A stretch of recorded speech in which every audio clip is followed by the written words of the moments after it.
Aga mida tähendab olla naturaalselt ehk loomulikult hea?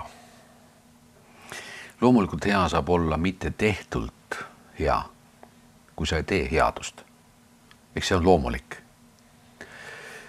Kui me vaatame näiteks endaga toimuvat protsess, siis me näeme, et iga protsess, näiteks iga emotsioon annab ette mingisuguse seisundi, mingisuguse kogemuse.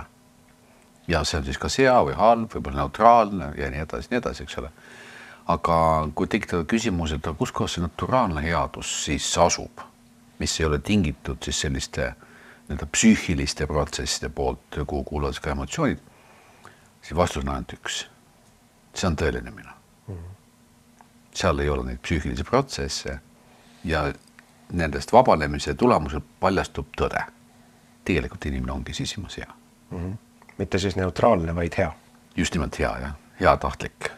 Mitte nii hea tahtlik, nagu tavaliselt arvatakse, et mis see hea tahtlikus peab olema. Aga tagasihoidlikult hea tahtlik.